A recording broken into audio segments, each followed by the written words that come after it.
On Nnamdi Kanu's case, Barrister Ejimakor informs Tinubu that Buhari called the Ndigbo people dots and sent pythons to them.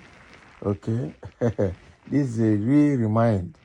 Okay, because during the Buhari government, he said the Igbos are just a dot, and the dot can be cleaned easily, and that was why he sent the military men that should have been sent to combat insecurity in the northeast and Maiduguri and Borno State, to be specific. He rather sent them to southeast to go and kill the ESN and the IPOB people. Okay, he went to America and bought a Tucano jet to fight insecurity with the intention of using it in the southeast to clean them up. So America asked him, told him not to make sure he doesn't use it in the southeast, and that is why he packed those Tucano jets till tomorrow and refused to use them. Meaning he bought them for the purpose of cleaning the dot, which are the Igbo people. Quite unfortunate thing. The hatred the Fulanis and the Hausas had on the Igbos. And that is what they have transmitted to the Yorubas now to annihilate the Igbos. Okay? Go and fight insecurity in the southeast. In the northeast. Go and fight insecurity in Niger State, in Kaduna, in Plateau State, and in Benue State. Southeast is the problem. And Tinubu said he will continue from where Buhari stopped, which is meaning that he's going to propagate the hatred for the Igbos. Quite unfortunate. Well, let's see what Ejimakor is saying. Special counsel to the leader of the indigenous people of Biafra, IPOB, Nnamdi Kanu, Aloy Ejimakor, has urged President Bola Tinubu not to validate his predecessor, Muhammadu Buhari's injustice against the Igbos. Speaking via his ex-handle, Ejimakor lamented that Buhari viciously persecuted Igbo people during his 8 years in power. He recalled how Buhari described the southeast as a dot and deployed the military to the zone. Ejimakor said, "Dear President Bola Ahmed Tinubu, for 8 years long, Buhari indulged in vicious persecution of Ndigbo. He called them a dot and sent pythons to them. In desperation, he unjustly renditioned and imprisoned Mazi Nnamdi Kanu. Don't validate Buhari's injustice against Ndigbo."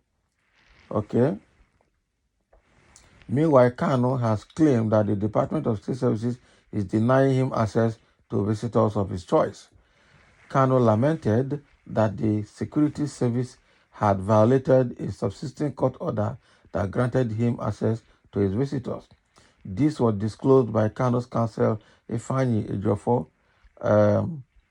after his routine meeting with Kanu at the DSS facility in Abuja recently. Now, a statement issued by Ejiofor revealed that the agitators' lead counsel, Mike Ezekume, has begun contempt proceeding against the DSS Director General Yusuf Bichi over the denial. Now, the statement reads in part, recently the personnel of the SSS have extended their acts of lawlessness by denying Onyendo access to visitors of his choice in clear violation of a subsisting court order. However, our erudite lead counsel, Professor Michael Ezekume San, has swung into action by commencing contempt proceedings against the Director General of the SSS to demand immediate compliance with all the court orders that the SSS is currently violating with impunity. That is it. That is it. So it's quite unfortunate. What is happening to Nnamdi Kanu is just a case of incarceration. The government just wants to incarcerate the man for saying the truth. He revealed a lot about the Fulanis and about the Hausas and even about some of the Yorubas. And that is why they hate him to their teeth and they want to destroy him completely. They're keeping him there. Okay? And this is quite very bad and quite unfortunate. What Nnamdi Kanu did is not up to half of what Boko Haram people did. Meanwhile, Boko Haram were taken as repented and then were integrated into the army. But the IPOB were killed for agitating to to leave Nigeria. What a nation. You say the Igbos cannot rule Nigeria, they cannot occupy key position, and still you cannot allow them to go their own way. So what are you saying? That means you are enslaving them by force, by fire. And that is actually unacceptable. That is the truth. Now, you brought this man out from Kenya to Nigeria, and it was a wrongful move because he went to Kenya from the UK with the British passport. Unfortunately, the British is aiding and abetting this move because somebody traveled out of UK to Kenya with your own passport as a citizen of UK, and you cannot come to his aid in Nigeria. This is quite very, very unfortunate. And the UK government is playing, I don't know, playing double game about it. This cannot happen to a Canadian or to a US or a Russian citizen. They will go for their own and they will retrieve the person. Yeah? So why is UK playing games with this? So the whole thing is that it means that whatever the Yorubas, the Fulanis, and the Hausas are doing to the Indigbos, the UK government is behind it, or the UK government is the government giving them the clue and the advice on how to deal with the Igbos in Nigeria. It's quite a very bad one. So I know that they want to keep suppressing the African nations so that they will continue to loot and exploit the resources of Africa. And how long will that be? Because revolution is starting gradually, and very soon the revolution will take over the whole Africa, and then they will lose their grip on Africa. That is it. Time has come.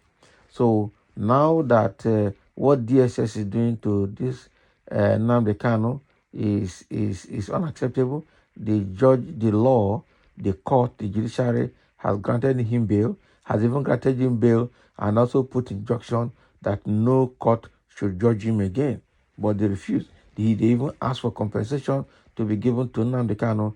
Government unilaterally, in fact, the executive arm of government with the DSS unilaterally refused to release him. This is contempt of court, contempt of law, contempt of court order, and it's not acceptable. And now you are keeping him, you are not allowing him see his people, you are not allowing him see his visitors, and that is terribly very bad. That is incarceration. And actually, that has to stop. That has to stop. That is the truth. Okay? Some people have reacted to what Ejimakor is saying here. One person says, "Good morning, my fellow men and women, boys and girls." Somebody says that person is saying something else. Somebody saying, when you are being called a dot, how will you respond to it? Exactly. It is a very bad name. Okay, it's a very bad name that they are calling Ndigbo here. Somebody say, continue. What of the Igbos? Can they live their rituals, fake product scams, all in their unholy quest for money? A black kettle calling a shining pot black. Can you imagine? Honestly, you are a confused person. They are giving it back to him. No wonder Fulani people keep killing your people anyhow. What of your people? Are they not doing ritual? You are just envying Igbo people for nothing. Young man, go and look for a better job. Stop being lazy. Get man like you. Happy to you, shameless man. Igbo are the best in entrepreneurship in Africa. Go and verify. Now be small thing.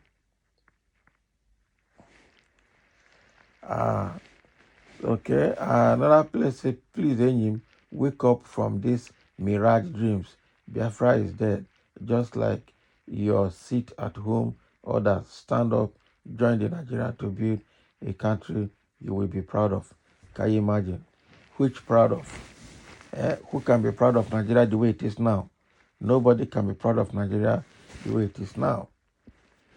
Nobody can be proud of Nigeria. The hatred against the Igbos is just too much. It's just too much. It's just too much. It's just too much. It's just too much. You can't, if you don't want to allow them, integrate them into the government, then allow them to go.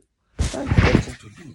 You're not allowing them to go, you're not integrating them into the government, and you expect them to be clapping hands with you. No, no, it doesn't go that way. So thank you for listening. That is what Ejimakor had just said about the state of Nnamdi Kanu under the DSS custody. Let's have your comment.